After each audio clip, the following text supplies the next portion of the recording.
Hey guys, what's going on? Welcome back to another episode of Kuba's Cocktails. Today we are doing a very weird drink, I suppose. It's somewhat inspired by a video game, but also somewhat inspired by, let's call it a dare that one of my coworkers gave me. Today we are going to make Saviour Schnapps, or Saviour Schnapps, perhaps. So let's talk about the video game inspiration for this drink. I'm currently playing through a game called Deliverance Kingdom Come.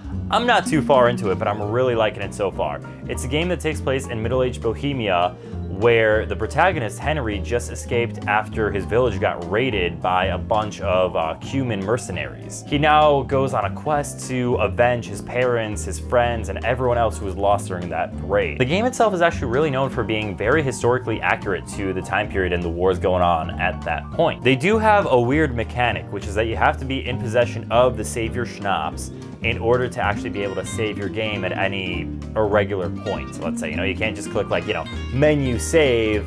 You have to have that item in order to be able to do that. Otherwise, the game will just save automatically, during the big cutscenes or after you achieve something, which is really weird because that means you can't just hop on for like 20 minutes and play a little bit and not really accomplish much without having to drink one of these Saviour Schnappses. When I was looking up the recipe, I found that it's 3 ingredients. It's wine, it's nettle, and it's belladonna. Belladonna is toxic to humans, so I couldn't possibly recreate that exact recipe. Maybe one day I will go back and try to find a substitute to belladonna because I think nettle is edible. But even so, that's just wine with some spices in it.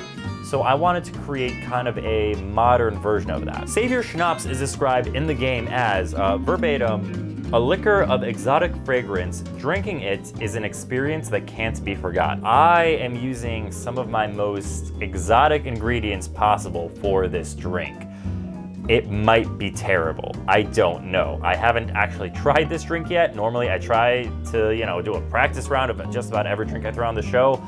I don't know if I'm gonna like this or not. So this is gonna be kind of a workshop episode because we're just gonna be throwing it together and hoping for the absolute best. We're gonna use 3 ingredients. We're gonna use Cognac, we're gonna use Tonka syrup, and we're gonna use some Durian puree. Let's touch on durian fruit for a second. Durian is a fruit from Southeast Asia, and it is kind of notorious because there's a huge split as to people who think it's the greatest thing ever and people who cannot stand to be in the same room as the fruit. I'm not making this up either. Like, durian is banned on airplanes because the aroma can be so pungent that it just makes people nauseous. I've never had durian fruit before, so I do have a piece right here. It's a frozen piece that has been thawing for a little bit. If you guys want to take a look, honestly, it looks kind of gross. It smells terrible. I'm not even gonna lie, the smell is awful. So we're about to try this, and then I have some puree ready to go right over there. Let's see, durian fruits. This tastes way better than it smells. I don't know that I would actually look for this whenever I can, but I don't hate it. The consistency is weird. It's really creamy, which is not something I would have ever expected to say about a fruit. It smells like rotten meat, but it tastes, I don't know, it just tastes like sweet, heavy cream to me. Maybe that's because of the consistency, but that's what I get. In the back of my throat, I feel a little bit of that pungentness, which is really weird, but this isn't the worst thing I've ever had, and I was so scared that it was gonna be.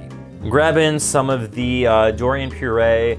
Literally, I just took 1 chunk of the frozen fruit, chucked it in a blender, and threw in 2 or 3 tablespoons of water to get this. The smell on the puree is just not really there. Let me just check the flavor real quick. The flavor is a lot more mellow in the puree. The puree tastes like milk bubble tea. Like very basic bubble tea. That's what I get off of this puree. So I'm gonna go ahead and pour a full ounce in there.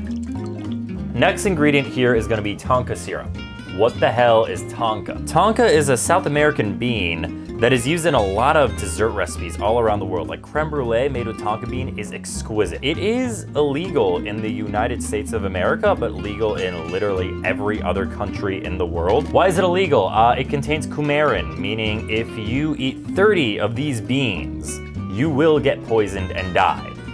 That said, you can make 6 creme brulees out of just one of these suckers, so I don't know how you would possibly consume 30 of them. It's also worth noting that the United States government released a substitute to Tonka beans right after they were initially banned that somehow profited them very directly.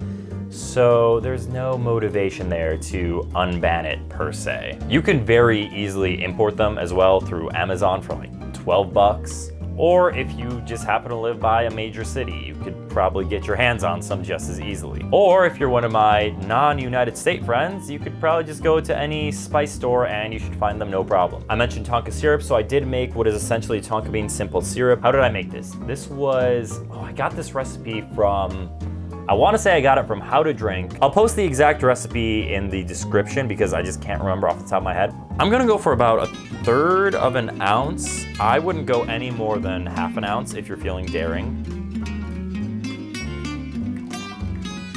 Now we gotta reach back to the treasure chest of booze for the hard stuff to finish this thing off. I'm going to grab some Cognac. If the original recipe for Saviour Schnapps calls for a wine, Cognac is made from a very distilled wine. Also, if we're going for something as exotic and memorable as possible, I feel like Cognac is the way to go. I'm using Cloud Chatelier, I think I'm pronouncing that right. I just happen to get it at a really good price. You could use whichever Cognac you'd like. I'm just a big fan of the fruity notes that kind of come as you savor this particular Cognac. Whew. So I'm gonna do 2 ounces of that. Now we just need our ice, so that's 1 big cube, 1 cracked cube. I got this fancy little glass for it, mainly because I don't want to commit to anything too big in case this thing turns out disgusting. I'm also going to double strain this just in case the puree has anything a little too funky stuck inside.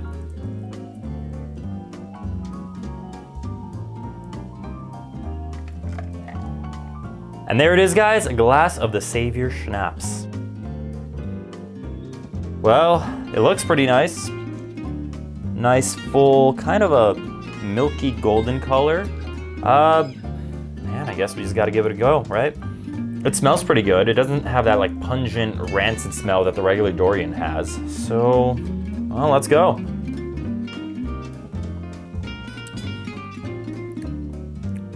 Wow. Wow. There is a lot going on. You do get a lot of the Durian, you really do, but it's like, it's a mellow Durian. It's a very mellowed out flavor, and you get the Tonka as well. The Tonka jives pretty well with it, actually. And the Cognac is kind of the support. The Cognac is upholding the whole thing, and you get that nice fruity tone from the Cognac as well. The longer it lingers. Man, there's so many layers in this drink, and it's honestly not that bad. Full disclosure, I had a bucket ready right there in case I was gonna have to just spit this whole thing out. I had no idea how I would take to this, but this is pretty good. Man, that's weird. That's weird, but I like it. I mean, it's definitely sweet, but it's not too sweet either, and it just kinda, it makes my entire tongue tingle as I'm drinking it. It's really kind of an experience, so I guess job well done if we're trying to make something very memorable. As you're taking a sip, you get a little bit of that pungentness from the Durian, just a little bit. Like, you don't get it when you smell the drink, but as you're inhaling the fumes, I guess, as you're taking a sip, you get a little bit, and it goes right to the back of your throat. But as soon as the actual drink hits your tongue, it's gone. It's gone, and it's just like this smooth, creamy flavor. I don't know that I would want this drink every day, or maybe in even bigger portions than what I have right here, but I'm definitely gonna be making this drink again. It's kind of mind-blowing, to be honest with you. Thank you guys so much for watching. If you like this video, leave me a comment, give me a like, watch some of my other videos if you are so inclined, and if you feel like I deserved it, go ahead and hit that subscribe button down below as well.